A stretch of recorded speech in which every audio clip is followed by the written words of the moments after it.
You know what? You guys can't hear me. Hey, can you hear me now? Good morning, everybody. I am on the road today, so you won't see my usual podcast rig. I'm going to hold my microphone, which is an unusual thing. And I was like so used to it hanging out there when I started this live stream that I was like, the mic's always right. The mic is not right there. So the first thing I want to know before we jump into recording the podcast is the internet working and can you hear me? Because I am not sure how the hotel internet will be. It is a Hilton network hotel. I've traditionally had trouble with internet at Hilton for things like this. So just let me know if you can hear me or if I'm matrixing out on you. The internet appeared to be working okay this morning. It's a little slow, but I don't know. Anyway, I am not seeing anything in the comments yet about if you can hear me. Okay, John, thank you. You can hear me. So good morning, Margot, Andrea, and John, or Andrea. Do I say Andrea or Andrea? I have a friend in Germany who's Andrea, so I always go to that one first. She was somebody I met in my 20s. Good morning, Michael Vertrice. Welcome to the live stream.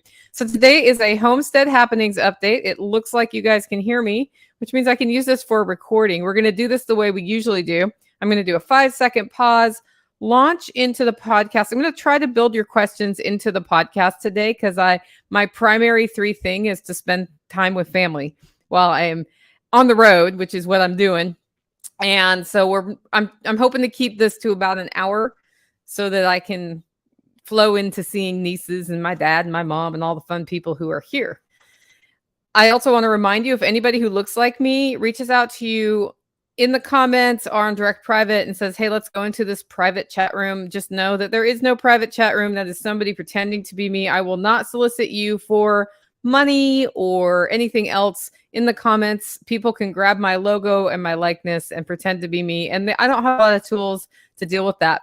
The other thing is, if you have a question as we're going, please put your questions in all caps. It's especially important today because I don't have my usual studio and I'm operating on a tiny screen right now. And I have it half y'all and half show notes. So if you don't put in all caps, I may not notice what you're saying. I see PA Preppers in the room. Welcome, PA Prepper and MT Knives. Good to see ya. I did let everybody know on social we're going live. If anybody wants to share that, I will not complain. And of course, like and share and subscribe and all those things. Okay, let's jump into the podcast. I'm going to give a 5-second pause.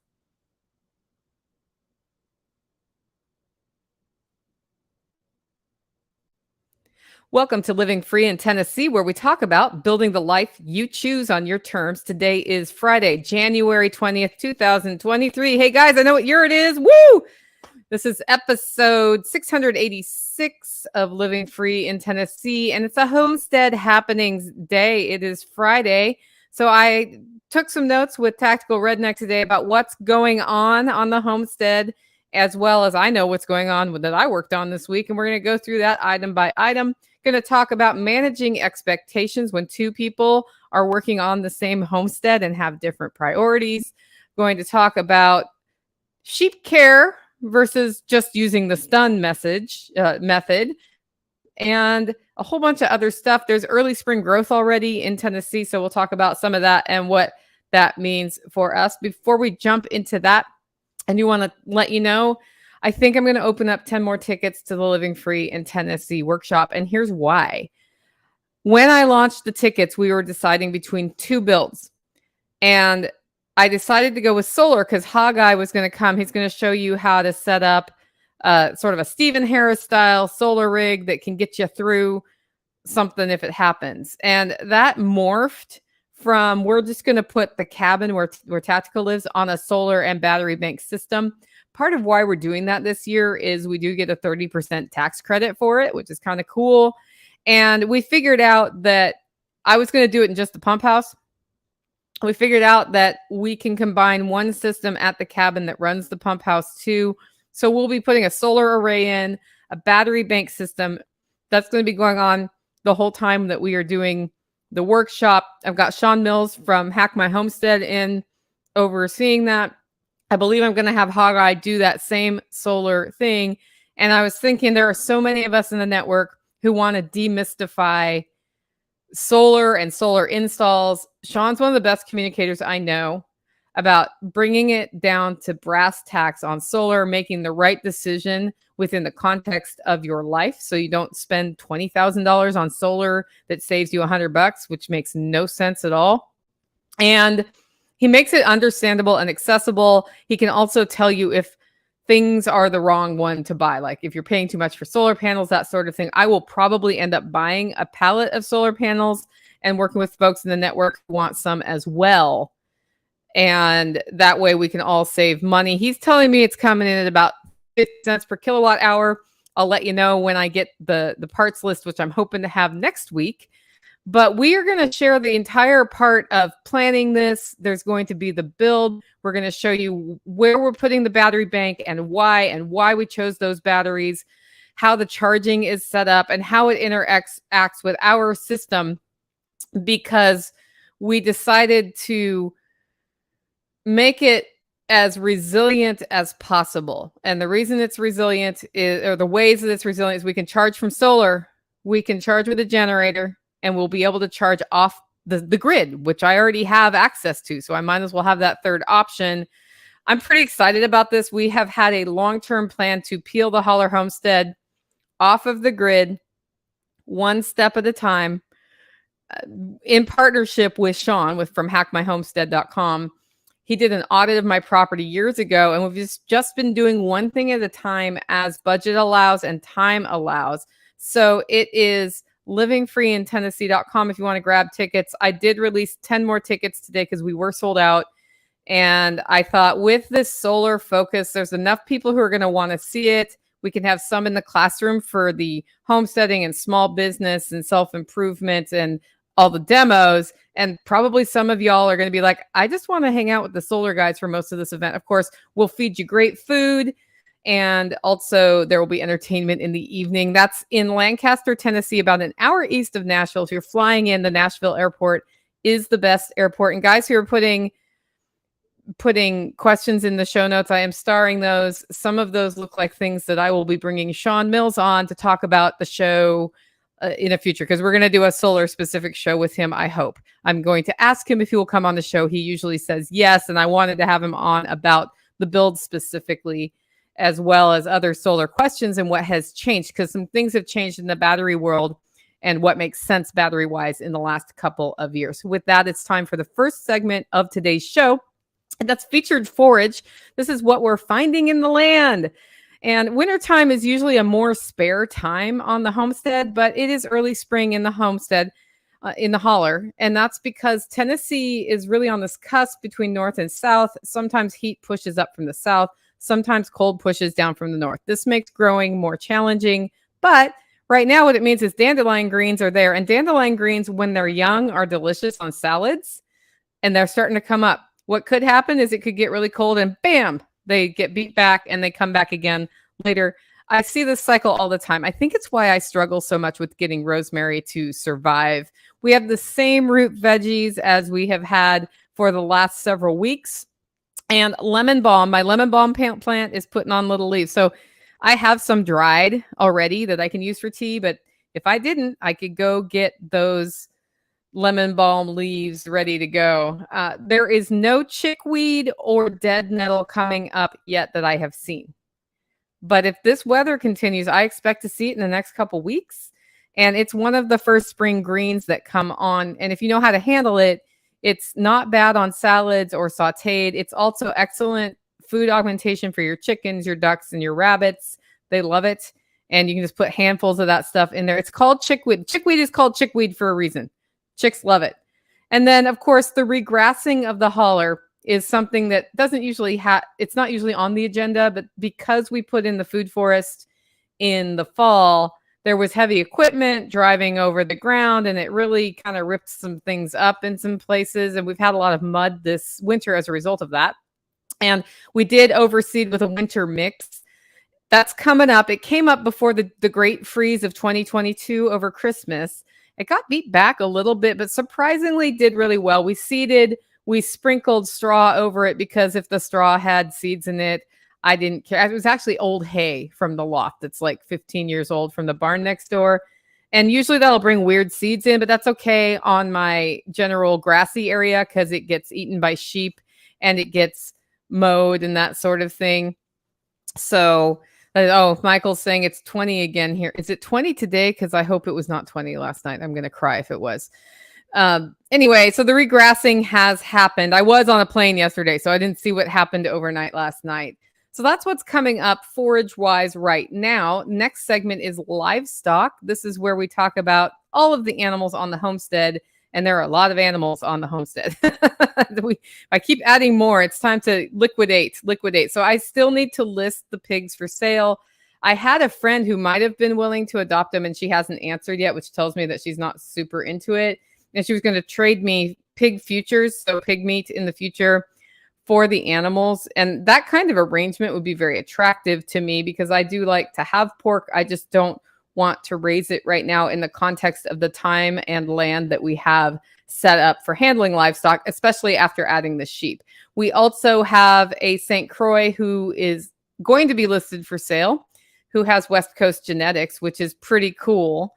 And we will be putting him online if nobody from the network says, hey, I want to buy that guy. He's got great genetics. I could process him, and if he doesn't sell, he will get processed, but it'd be better if he could pass on his genetics, especially because it's not super easy to come by the West Coast St. Croix genetics on the East Coast. Because you understand there's a Rocky Mountain range, right? Anyway, I'm super excited about those two things. I'll be doing those when I get back and can responsibly answer emails and phone calls about it. I wanted to talk about caring for your sheep versus using the stun method. I can't remember what the S stands for in stun. So somebody in the comments just needs to write that. Sometimes when you're live, you like forget random words, but it's total utter neglect is the last 3 letters. And that's basically how I handle my bees on the homestead. I do nothing with them. I have a beekeeper who comes out once in a while, harvest honey. They are moving off the homestead because I developed an allergy to them. And I've decided to shear total utter neglect. Thank you so much, PA. I am having them moved off the homestead because I'm allergic to their stings. I will build habitat for wild bees because I need the pollination. I need pollinators to come in, and other bugs also pollinate your stuff. The reason I had the bees as a primary objective has been pollination, and honey has been a byproduct. I just decided that since I can't really responsibly care for the bees and nobody else in the holler really wants to care for the bees, that it was time to move them off site. My bee mentor, I believe, is probably adopting them. I don't know what he's doing with them. He'll probably give me some honey in exchange. I don't know. We're good friends. It'll all work out. But I have 4 beehives that are active right now because my bees don't die. I don't do anything with them.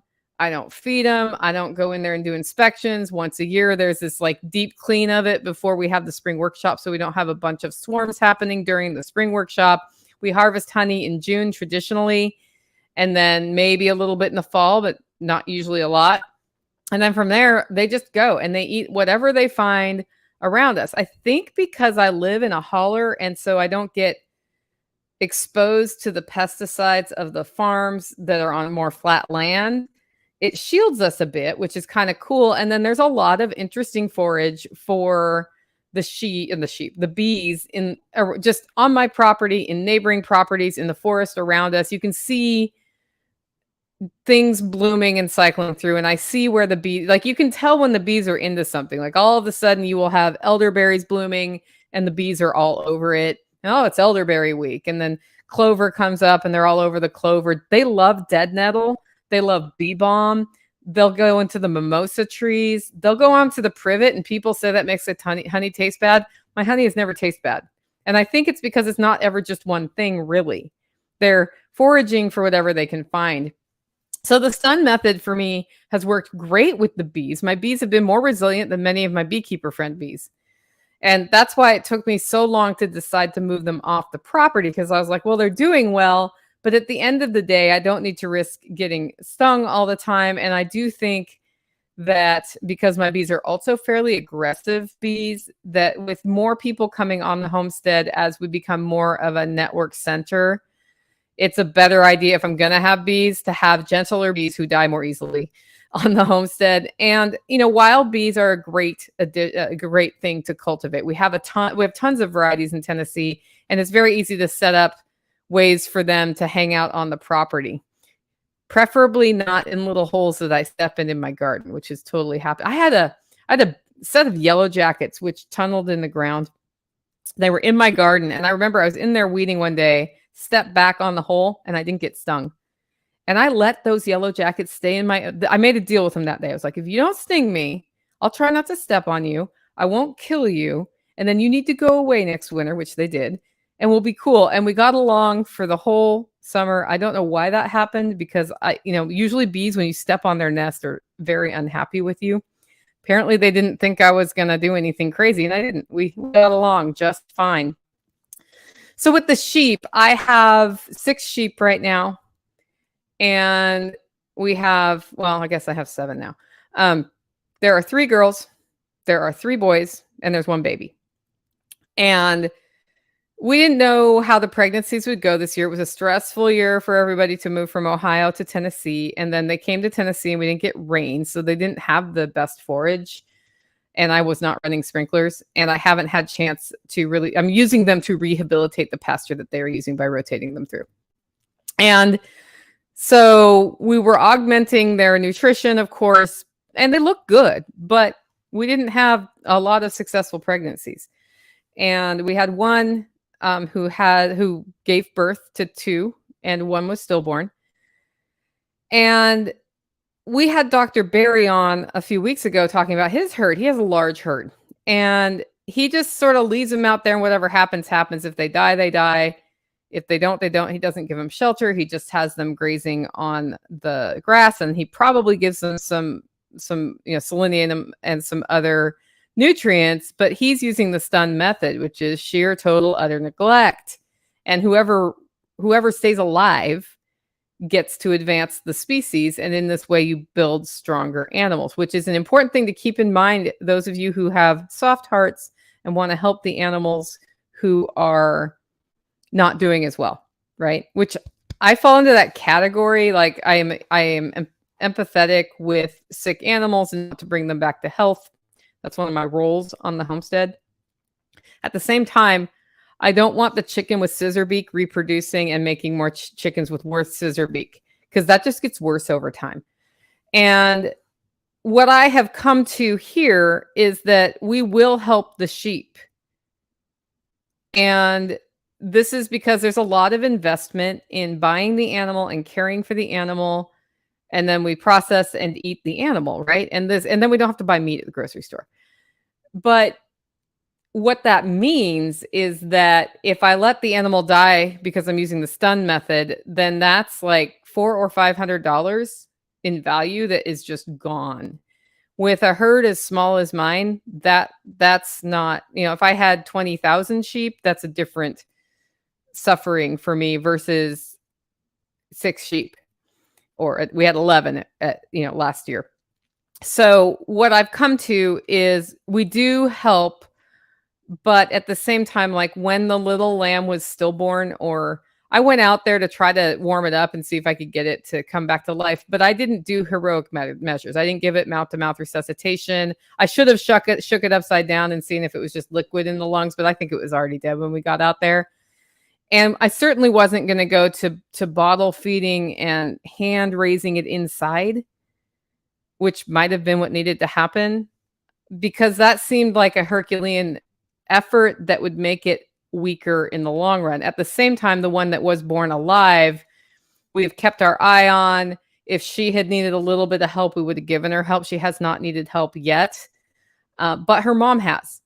And what happened is some of the afterbirth got stuck to her mom's hairy tail. And I figured there would be a natural way that lambs get cleaned up after birth, but it has persisted. And it persisted for about a week. And I decided that, like, when you have stuff matted in your hair, it's mud, it's poop, it's blood, right? That's what happens with the afterbirth. It's all of that. And it's up against your skin. What can happen is you develop basically the equivalent of diaper rash. It's keeping it's keeping your skin from staying properly dry. Infection can set in. And I'm like, I would hate to lose a really good mother lamb to the fact that her tail is dirty. And so we did decide last week that care of the lamb included holding her down and getting that all out of there. So tactical. And this is where having two people on the homestead is better than one if you're going to do something like this. He was able to hold her down. I used warm water, and I wish I would have had a metal flea comb, but what I had was a plastic hair comb to get it sort of softened up, combed out, and cleaned up. And she's still bleeding a little bit post-birth, so her tail is dirty again. It's going to have to happen the second time, I think.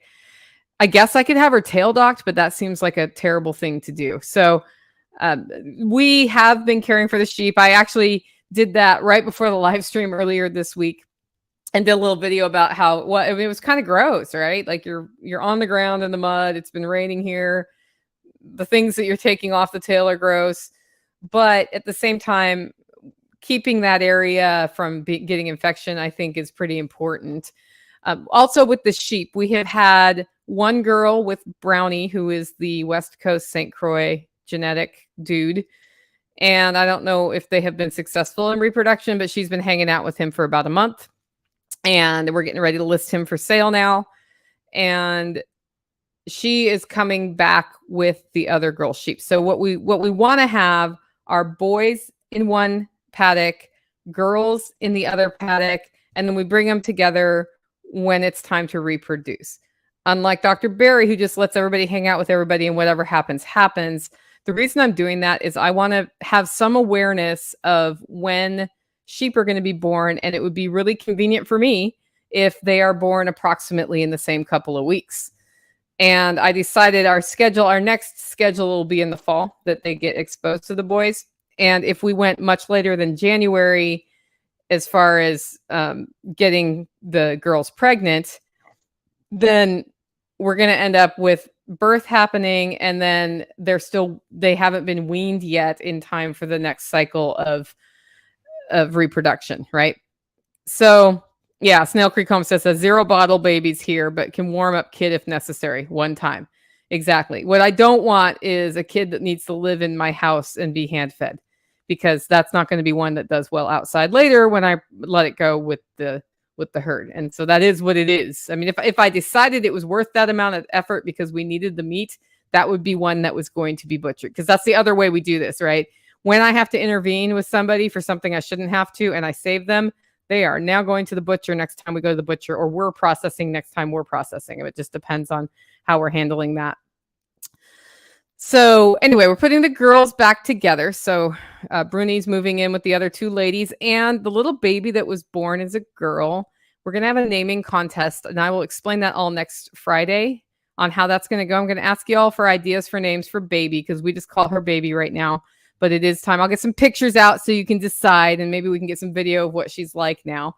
We can come up with some name options, vote on those, and get that ready. But we are going to be separating boys from girls through the summer, and then put them back together, I think in September, and see what happens as far as them getting pregnant. And then gestation's about, I believe it's 6 months. So they can actually kind of hang out together through the winter, which wouldn't be bad to have one herd to move around in the winter. Where we've been for the last month is that there have been 3 paddocks to shift. There's been the pregnant girls, there's been the mating girl, and there's been the boys. And that's a lot to manage. It's not terrible. Greetings, David. But it is something that it'd be nice to reduce the chaos of that. And that's just a livestock management thing you have to make decisions about. We are hoping some baby bunnies will arrive in the next 2 weeks. One was due this week, but she could give birth next week. One is due next week, but she could give birth the following week. So far, no baby bunnies. We'll put pictures or video out if we get baby bunnies, but we have the bunnies on a cycle. As I said last week, the one mother who's due this week, if she doesn't give birth, she's going to become dog food or human food, because she has not been successful for the last couple of times. And I think there's just something wrong there. We are still not getting eggs from the ducks. Tactical's investigating if they're being stolen, like if something's getting into the coop and taking them. And I did want to talk about the Do More nutrition rumor. So on YouTube, there's a big thing out now about how Do More feed is making egg production fall. Do More is one of the brands you get at Tractor Supply. I don't know if it's true or not. What I know is I try not to use commercial foods that are subject to quality issues, which have happened over time to the best of my ability. And so we source our feed from other local sources who have always done well for us. And that means that I'm not worried about, I don't think it's a nutrition issue related to the Do More thing. I do think if you are like, usually the commercial feed does fine. So I don't know if that's just something that people on the internet are making up. I would say operate with caution. Like the solution has been feed your animals rice and beans. And like, let's put our critical thinking hat on. Can I feed my chickens rice and beans without damaging them? Sure. Sure you can. Like cook them, put them out there. And if you think that's something that you need to do, go for it. If there is really a nutritional deficiency in that feed, rather than work on the nutritional deficiency, find a different feed source that's more stable if you're worried about it. That's really all I have to say about that. I'm not going to try to confirm it. I'm not going to do any investigation on that at all. I'm just going to tell you there's that rumor out there. And there's no way for me to know if it's true or not, because people on the internet make up rumors. And remember that all the time when you hear about the rumors they're making up. It's worth a phone call if you're worried about it to see what's really up, or it's worth digging into some primary sources, because people get views when they make up rumors. And a lot of people care more about views than about providing content that can actually help their listeners. So it's a sad thing. You kind of have to navigate your way through that and figure out who's who. Wanted to give a livestock guardian dog update. It's been their first year of training, and there's been ups and downs because it's a very different demeanored dog than I'm used to training. And a lot of what I've learned about the LGDs we have is they have to decide they want to do what they want to do, what I want them to do, right? So at this point, and after talking with Joel Riles at Jack Spirko's, I decided to really hone down on training some very basic skills one at a time. And that's worked pretty well. I'm going to be moving on to, the heat's on. I'm going to be moving on to leash training for the one I have one who's afraid of leashes, and I need to get him over that. So I'm going to start that process. That's going to be a very slow process. But my goal is to get him so that he can be on a leash. We'll go in the car. I can get him to the vet, do the vet things, right? And then once that's done, they can come back to the pasture. And a lot of people put their LGDs out and just leave them out there. No manners at all. They'll jump up on people, all of that. I don't want that for mine, but I also want them to kill coyotes if coyotes come through. And so we've been walking a fine line between, we want them good with people, but we want them defending the sheep. I think they're doing really well from a defense standpoint. Like when they hear coyotes out, and Miles in particular wants to go run off and engage, and Max stays with the sheep. And that's exactly what should happen.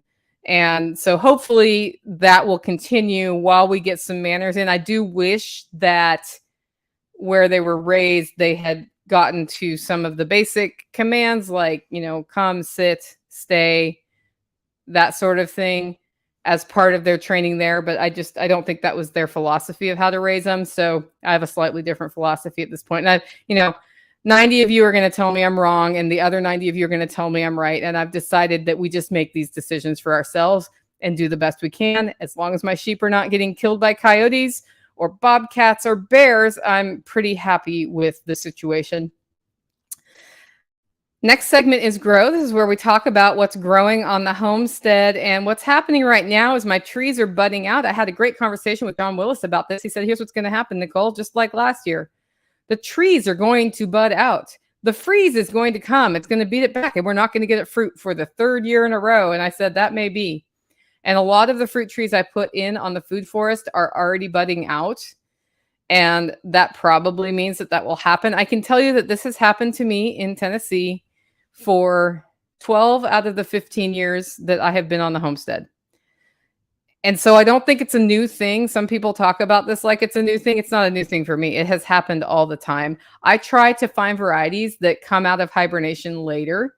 And we will see based on because we planted a whole bunch of different stuff in the food forest. We're just going to see what they do. And if I don't like how something's performing within the next couple of years in that regard, if I think it's budding out too soon, you know what I'm going to do? I'm going to pull it out and put something else in. It's not that hard. It's an iterative approach for me because I need to find what's perfect for my microclimate at my homestead. And that's going to be different than yours, even in the same state. My hauler has a tendency to get slightly less cold when we have extreme cold than just over the hill. My hauler has a tendency to get slightly less warm than just over the hill when it's really warm. And so I have a slightly more temperate stripe, but because of that, I do have things come out of hibernation a little sooner sometimes.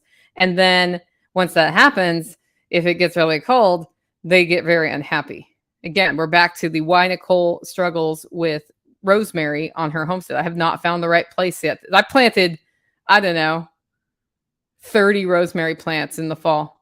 We'll see who lives. If one of them lives, that's the one I'm taking cuttings from, and I'll know that location is a really good location for rosemary. I've also killed 5 banana bushes, and I probably killed this one too, even though I did everything right, because who knew it was going to drop to 0 degrees over Christmas, but it did. And so that is what it is. That's life on a homestead. As far as seedlings go, I said last week I'm going to start my seedlings, and I didn't. And I've made a decision that I'm not. I'm not going to start seedlings for Brassica family this year. I will start lettuce when I get home because there's still time to get those germinated and out. I will direct seed the brassicas in my aquaponics system, I think, or in my garden, I think. I don't know where I'm going to do that. Usually the Brassica family does not do well anyway for the spring in Tennessee. And then I am reaching out to other people I know who are doing seedlings to see if I can buy some cabbage and broccoli and cauliflower at the Brassica family. And if they have some, I'll buy some. What I'm not going to do is buy them at Tractor Supply or the Farmers Co-op or anywhere else because they bring those out in too late to plant. They need to go in a lot sooner than the big box stores bring them out for. And so I'm not going to mess with that this year. I messed with it last year. I did get one little teeny cauliflower head, but I'm reaching out to my contacts. And that's an important thing about homesteading. You want to have a network around you. The reason I decided not to do seedlings is personal priority.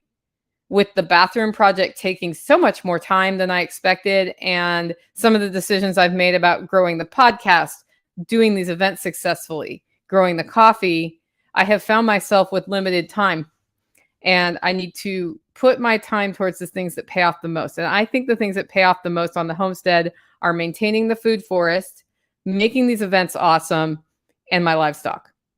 Some of the gardening things I do all the time. Like the tomato wall will go up. The garden will have lots of green beans and squash and things that I know, and herbs. Like that will all happen. Those all grow well. The things that don't grow great on my homestead traditionally are the brassicas and lettuces outside because it gets so hot.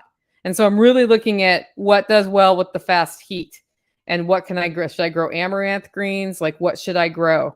I'll probably put some Swiss chard in and see how it does. I had a really good kale year once, but I don't know that we will do that. The kale was already up by this time the year I had it, so I had to seed it in the fall, and then it came up right now. And rather than try to push that for optimal variety, my plan is to depend on my network. So if you are homesteading and you don't know other homesteaders or farmers in your area, make an effort this year to get to know them because other people want to spend the time growing the broccoli, right? And if you can either trade them or buy that broccoli and not waste your time in a way that's not making sense for you, that makes sense. If on the other hand, you love to grow broccoli and you're in Tennessee, you just talk to me because you've got a built-in customer, right? Built-in customers are a good thing, especially if you want to keep your network strong. Doing business with each other is how we keep each other strong. We're doing the final garden bed prep now, going into spring while it's warmer in January. I actually have figured out a way I think I can go get the kind of mulch I want at what we refer to in our county as wood chip mecca. You have to hand shovel it, and we have been down a truck for a year now, so I don't have something to shovel it into. I have a friend with a truck. I'm going to see if she'll lend me her truck so I can take a few trips one Saturday and get wood chips going because the electric tree trimmers have not been through since 2019, which they used to come through every other year. So I don't know what's up with that, but that's what's up with that. I'm not getting wood chips. Next segment is Holler Neighbor / community. Here's what's going on. Holler Neighbor Eversoles are, he builds some beautiful coops, and I want more beauty on my homestead than function. I mean, I want function and beauty, not just function. And I'm better at function than beauty, except for my bathroom, which is beautiful. He built a great chicken coop over at base camp, and I'm like, hey, what would it take to have you build one at my place? So we've been going back and forth on plans. I am hoping to share this process with y'all so you can see how the decisions and why the decisions were made. I'll have to talk to Steve about if he wants to come on the show and talk about it or how we want to do that. But I think we're moving forward with the chicken coop, and the way it's going to be is it's going to be set up in a fenced area so the chickens do not free range anymore, because I'm tired of them ripping up all my stuff. And I only have one chicken left from the old batch of chickens. So this will be a new batch of chickens, newly trained. And the coop is set up so they can be on one side of the pasture 1 year and one the next year. They will be turned into to composters for me. So I'm getting rid of pigs, who are my primary composters right now. Chickens are going to replace them. We'll do some deep litter, let them work that one side of the pasture. And then I will probably plant squash or something else that I can just throw seeds down every other year on the other side from where the chickens are. So they're doing composting, they're pooping, and they're scratching it up. And then you move them to the other side the next year, do the same thing. You plant on where they were the year before, right? So that's happening. I don't know to what extent we'll be able to share it for you. I'm hoping to get some time-lapse video. I asked him if he could make it into an event. He said, I can't build it in one weekend, and it doesn't speed up if I have helpers.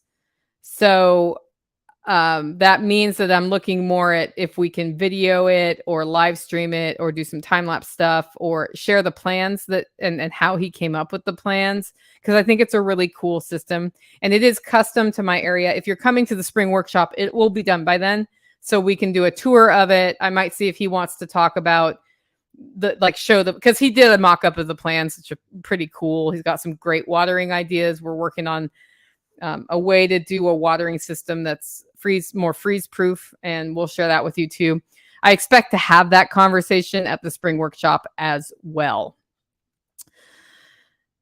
Next, I said this in the promo of the show. I want to talk about what it's like to work with two people on one homestead, because you may have noticed I ran this homestead pretty much by myself for most of its life. And in the last 2 years, especially, Tactical Redneck, who lives on the cabin on my property, he's really into homesteading, and he's done a lot of projects and developments and improvement on the homestead. It's part of why we have accelerated so quickly forward, is that two of us are working on the homestead now. But what that means is I own it. He's a renter, right? And so sometimes we have competing priorities for the homestead. And that means we have to figure out how to work together on the homestead. Because on one hand, I'm not paying him to work on my homestead. He's just working on the homestead. He gets value from that. Like, the sheep are basically his project. I've become more involved in the sheep, but they're mostly his project. If he would have said, Nicole, get sheep by yourself last year, I would have been like, no, and so like we had that conversation, you're doing the sheep. And over the last 2 years, we've had some frustrations because I want to prioritize the gardens being really nice, and he wants to prioritize hard fencing, and hard fencing costs money, and I got to pay for that. And, like, there's lots of these things that happen. He'd like to do some projects in the cabin. Those projects cost money. I got to pay for that. So we've been having conversations now about how we manage that. And what we've come down to is we have sort of these brainstorming discussions. These are the big things on the homestead that I think are important, and I list them. And he says, these are the big things on the homestead that I think are important, and he lists them. And then we talk about why, like, what frustration is it causing you that that's not done? Or what's that going to change for the better? Or what's going to break if we don't, deal with that roof on the cabin, for example. If the roof on the cabin doesn't get replaced, rain falls, and it gets in there and you have rot, and then rot's much more difficult to fix than just replacing the stupid roof, right? So things like that. So we go through all of that. And since we both operate in different, we sort of operate in different arenas, but help each other on the homestead, that just happened naturally, that I'm more garden and first aid and birthing, and he's more livestock and infrastructure. That division has happened. But we also have to bring each other in to help with things from time to time. And we have to be able to know how everything works on both sides in case one is away. Because there's pretty much always somebody at the homestead. It doesn't do well to not have somebody at my homestead right now. I'm working overtime to get it more automated so that being away is not as big of a deal. And that has improved too. But at the same time, it's always, if you have livestock, it's good to get eyes on them once a day if you want your livestock to live. Unless you're set up to just stun them and they die, and that is what it is. As I said, we're not set up that way. So what we've come down to is naturally what happened over the last 2 years is things kind of got divided into somebody's more lead on this, somebody's more lead on that. We have different perspectives in what's annoying, what's costing money, what needs to be improved, what needs to be changed. So we have that brainstorm discussion, make a list. And we did this year. We started doing this with purpose this year. And then you're going to be surprised by the number that I'm about to say. The number is 3.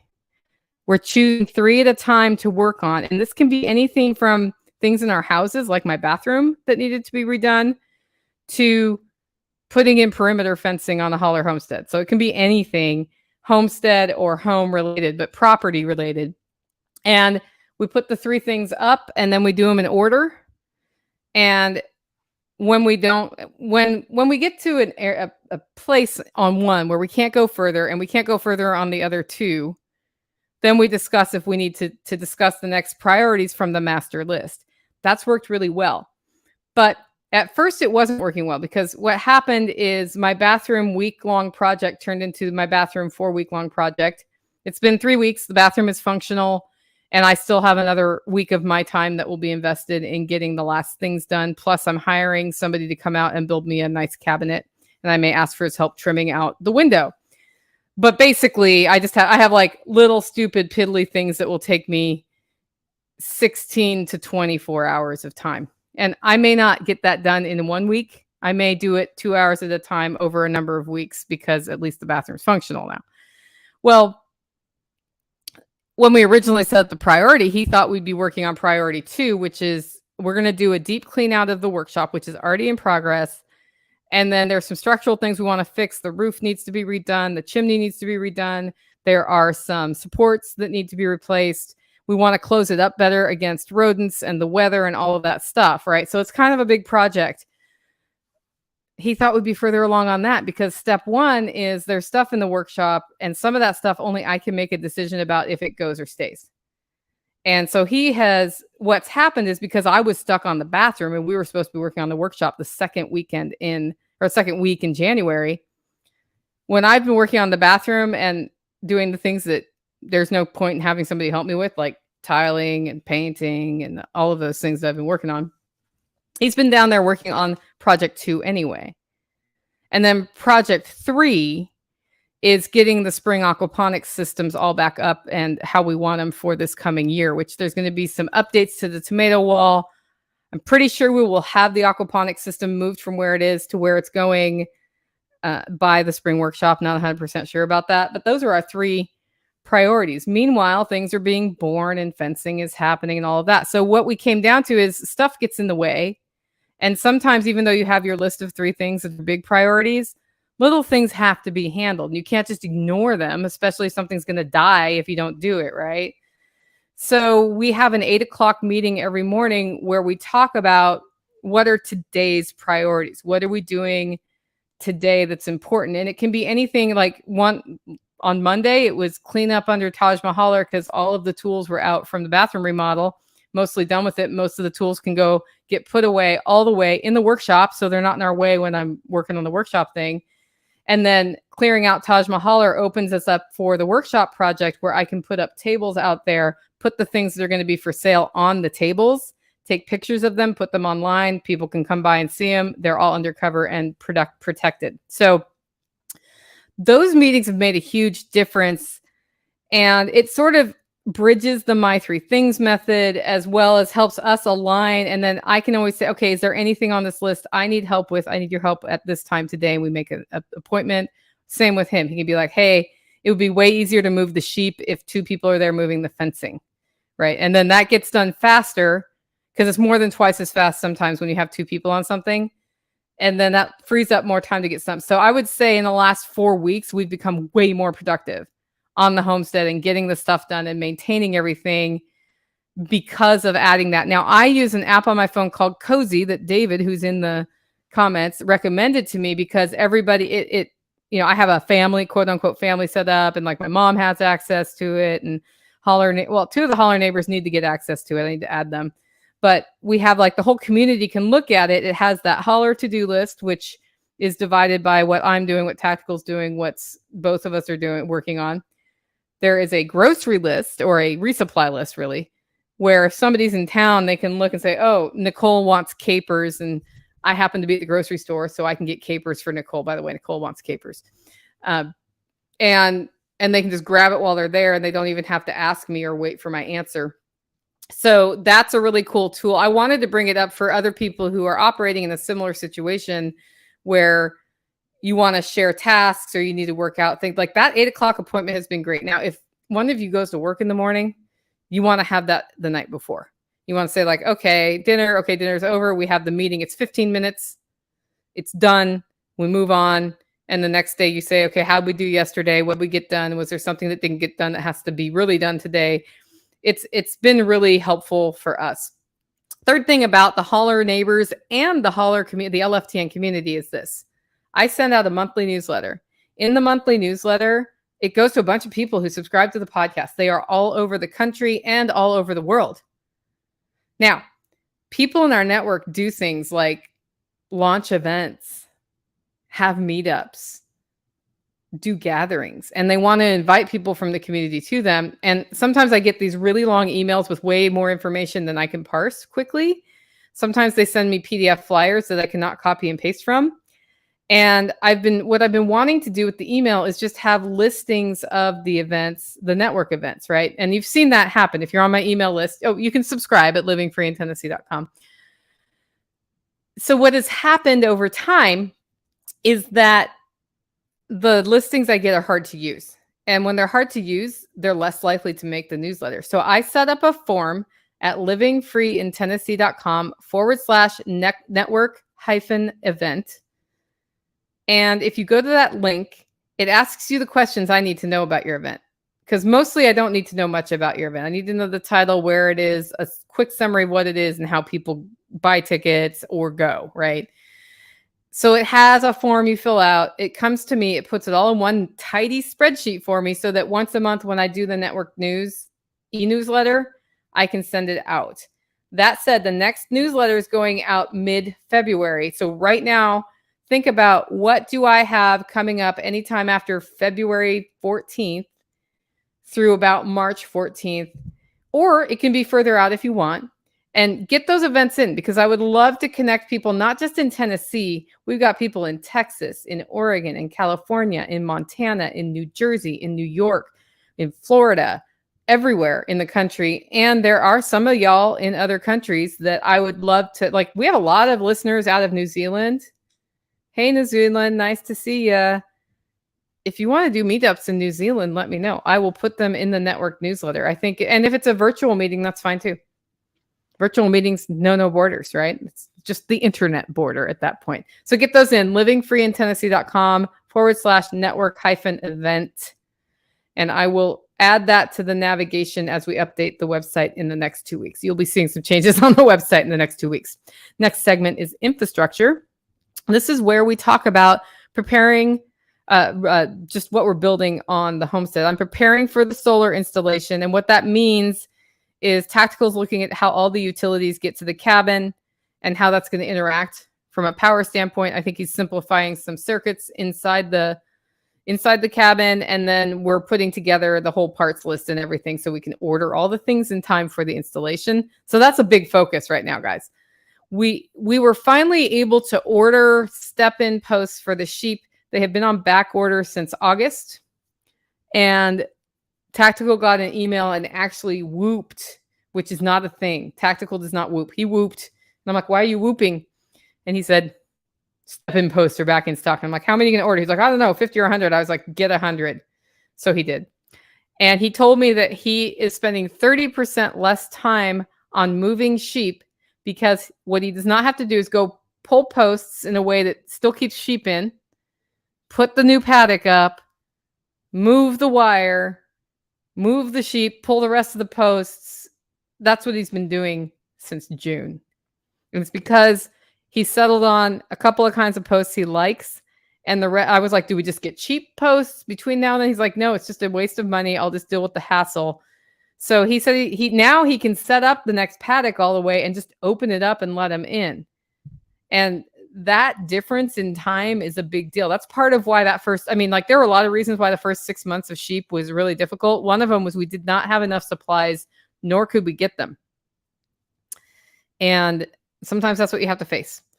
And my learning from that is buy double what you think you need if you're going to be rotating animals, because having a couple of extra, double or triple, a couple of extra paddocks set up in advance is way better than having to move it and keep them in and have somebody keep them from, like, I've literally been assigned to, we're going to go hang out with the dogs and the sheep in this side of the pasture so they don't pay attention to what's going on that side of the pasture while it's just wide open for about 45 minutes while we move the fencing. And then I go, oh, we're going this way. And they walk that way and then it's fine, right? But A, you have to have rapport with your sheep and your dogs for that to happen. And B, that's a huge pain in the neck. And what if I had been sick that day? No, then it's like, I hope nobody runs off while I do this. So that's a huge, huge, huge improvement on the homestead. Then the last thing we're working on is, so we bought a livestock trailer to be able to move sheep and whatever around. It's a little one, and it's not got windows. It's got openings. And so we've had a lot of rain. There's not a place to park it under cover, and it needs some maintenance. So I'm going to be, if Tactical hasn't worked on that when I get home, I'm going to go over there and look at what needs to be sanded and touched up paint wise, make sure that I get a railroad tarp on that thing, or I guess it's a billboard tarp is what it is. And then just make sure it's as tight as it can be, because it didn't really matter when we first bought it because we weren't getting rain, but now we're getting rain and snow and ice and all of those things that we get in the winter. And what I don't want is the floor to be all rotted out on the next day that we decide we need to move livestock somewhere. So that's happening.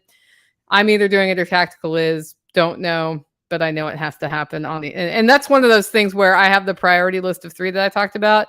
And basically the trailer is going to become unusable if it does not get maintenance. So it has bumped up on my radar. Pretty sure I can spend about 2 hours on that project and we're good to go. That's all for infrastructure. Next and final segment for today's show is finances, where I have no update for y'all because we have not, I guess we spent money on fence posts, but we haven't really been selling anything. And that is what it is. As I said last week, we're brainstorming on ways to bring more income into the homestead. That said, I don't have to buy meat ever, probably for the rest of my life. We are going to be doing a chicken processing course later in the year. We're talking about timing on that right now. We will do a batch of meat birds. And the course includes, you get to go home with the chicken you process, you get the poultry processing guide that I've built, and we teach the class. So we walk you through the whole process from unaliving the bird to processing the bird. I show you how you can parts it out if you don't want just a whole bird. And then we have lunch, which is delicious, and hang out. It's usually a pretty good time. I know everybody who's had that class are like, wow, I really had fun at that class. So that announcement will come out at some point. I try not to launch too many workshops and events all at one time because I think it becomes confusing what's where and what's what. So really this year, there's a purposeful focus on this one is what we're focusing on today. That one's what we're focusing on tomorrow. So you can make those decisions. And as I said, the website will have some changes that will help you navigate all of the event opportunities that I keep seeing from our network. Anyway, I hope you liked today's show. If you did and you want to support the work I'm doing here, you can do it in 2 ways. 1, get your coffee at hollowroast.com. 2, consider becoming a podcast member. You can find out more information about that over on livingfreeintennessee.com. With that, guys, go out and make it a great week.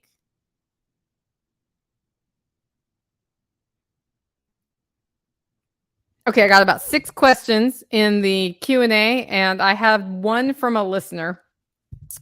So I'm going to go through those questions real quick, and then we're going to sign off so I can do my 1-3 thing, which is spend time with my family. Guys, thanks for listening. Lots of great comments I saw during that live stream. I really appreciate you dropping in to give me your insights. The first question comes from Ginger, which was emailed to me. And if you're listening to this Q&A show on the podcast, the way you get a question into me is you just send me an email, Nicole@livingfreeintennessee.com, and then put LFTN Q&A in the subject and ask me your question in one sentence. And Ginger said this. She said she keeps hearing me talking about my meatloaf recipe. And she was really wondering what it was because it sounded good. And here's the thing, guys. I'm a ketogenic eater, so I don't add breadcrumbs to my meatloaf because I don't want to have the carbs added. And I mostly don't eat wheat because it makes my tummy hurt. So here's what I do for meatloaf. And it's the following. I usually take 2 to 3 pounds of beef and 1 pound of pork that's ground. It could be pork sausage. It can just be ground pork. It all depends what you have on hand. And if you're doing this commercial, just buy the ground beef at the store, buy the ground pork or breakfast sausage at the store or Italian sausage or whatever. Thaw it out, and that's your basis. What I do, because I buy whole animals, is I take it out of the freezer. I have ground pork from my pigs. I have cows from the cow we bought, or ground beef from the cow we bought, and I put that out on the counter. For every 2 pounds of meat, I add 1 egg. And right now, because I'm not getting eggs, I'm using my freeze-dried eggs. I'm not even rehydrating them for this. That's just to help things stick together better. And then I add, for a total of 4 pounds of meat, 1 teaspoon of salt, 1 teaspoon of pepper, 1 teaspoon of cumin. I add 2 tablespoons approximately of mustard of any kind. It can be cheap mustard. It can be nice German beer brought mustard. I add 5 shakes from the Worcestershire sauce bottle. That's a really fun one for me to say, Worcester sauce. It took me years to learn how to say that. Still not real good on spelling on that one. And then I add a teaspoon of garlic, and I add 2 tablespoons of dried onions. And that's the base recipe. Now, if I want to get jiggy, I will add a teaspoon of ginger, or I will add some Asian sauces, which can be really nice. Like a hoisin sauce can be good. That has a little bit of sugar in it. Anyway, I mix that all together really well, and then I bake it at 350 till it is done. That is the baseline for both my meatballs and my meatloaf recipe, which we serve at the Spring Workshop. The egg really helps it bind together. It will not bind as well as if you use breadcrumbs. If you want to have more binding, you can grind, and you're keto, you can grind up pork rinds, and that works really well. They sell them pre-ground as well. And if you don't mind eating wheat, you just use breadcrumbs. Use about a cup of breadcrumbs in that whole thing.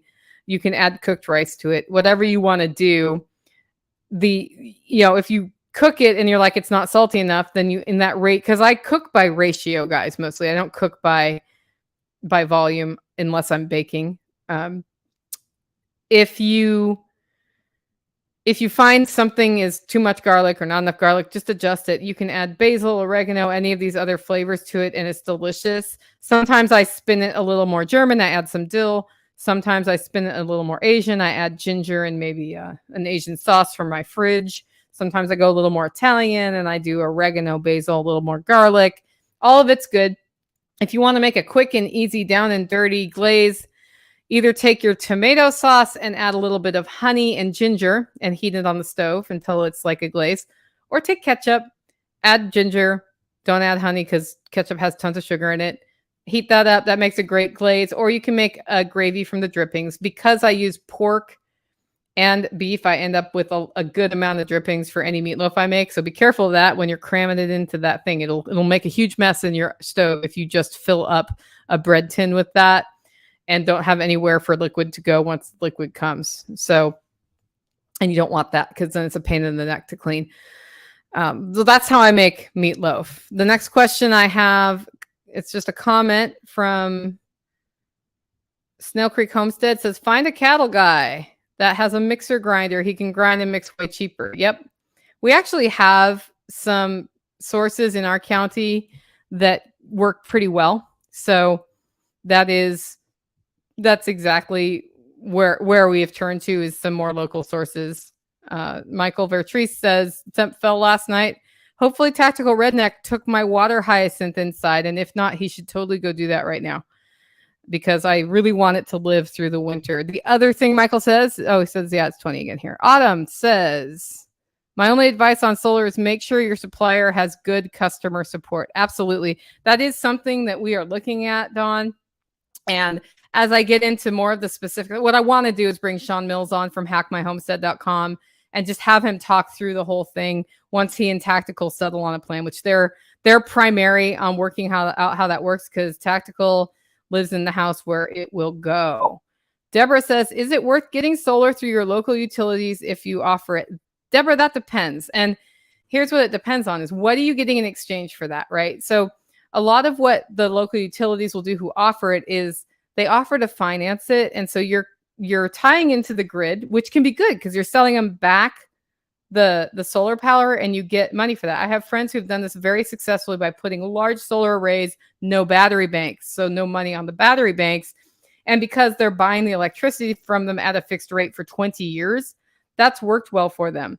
What you need to do is plug everything into a spreadsheet, see what you're saving on your electricity, see what you get for the extra, and see if that makes sense. And then if it's financed over 20 years that you're paying for that, which is also one of the ways utilities work, they're charging you interest. So figure out what that is and compare that to alternatives. And that is so very location and utility provider specific that I can't answer that question. So that's how I would answer that question, though, is I would dig into it. And then Deborah says, also, how do panels stand up to hail and harsh weather? And I don't have a lot of experience with panels. Life Done Free is in the comments, I think, right now. He has a solar system. He can tell you. I would say this, the panels probably don't want to be broken by large pieces of hail. So I would be thinking about that if that's something that regularly happens. Like, what am I doing to fix that? If there is ice or snow on them, that blocks the sun from so you're not charging anything. And finding a way, so keeping them dust free is important too, right? If you live somewhere where they get really dusty, or if there's a forest fire nearby, but also if they're covered in snow, then they're not doing anything for you. So having a management concept for that ready to go, I think, is super important with your solar panels. And that makes you need to decide, like, do I want them on my roof or do I want them down lower on my property where I can better maintain them? I know Sean Mills from Hack My Homestead, his battery bank at his off-grid homestead is down low. It's not on the roof. And so that means he doesn't have to climb 2 stories plus the roof to go maintain the panels. He can get to them. And I think that's important. My house is only 1 story, right? And from the back, you can practically just jump on the roof. So I have a feeling my panels are going to go on the south-facing side of my roof of my home when I get to that point. For the cabin, I don't know where we're putting it. We're gonna talk about how we make that decision as part of the build we're doing in April. And Life Done Free says they hold up great. It takes a pretty good storm to break them. So that's important to know. And I think that would be a question to ask when you're choosing your panels, right? How do these hold up? Oh, Life Done Free also says, don't put them on the roof. And is this an ask me how I know tag, or is this like, just don't do it? So, because a lot of times I give advice, guys, it's an ask me how I know, because I already did it wrong once. And, doing it wrong once is not super helpful if you want to avoid doing it wrong. So learn from those of us who make the stupid mistakes. I've made lots of stupid mistakes on my homestead. In fact, the presentation I'm giving at Self-Reliance Festival, it's called Smart Homesteading. And I'm going to tell you the story of how I got from where I started to where I am now. And I'm going to share with you some really stupid stuff I did along the way so you don't do it. So that you can assess, if you're new to homesteading, you can assess what you're doing and make better decisions than I did. I think it's very important that we share our failures and our stupid decisions, because when we do, we keep other people from doing it. And that's very important. And some things are location specific, but some things are not, right? So if Tag says don't put them on the roof, I'm listening to Tag, and I will probably have a conversation with him later about that, because he knows way more than I do about solar installs, since the most I've done is put a little solar panel in and charge a phone, right? I've seen a lot. I was at Sean Mills's solar install at his other house, so I saw how that went down. But I also haven't had to maintain my own system yet, and we're just putting one in this year. Anyway, thanks for joining the show today, guys. I will see you for the Homestead Happenings update next week. Don't forget to head over to freesteading.com if you haven't already done it. Go over there. It's a great social network. They are not censoring speech. There's a great group of people there who are supportive of one another, and I love that. Tag, who's from Life Done Free here, set it up with some partners. And it's a cool social network, freesteading.com. You can find Living Free on Tennessee there if you want to connect with me. We will see you next week.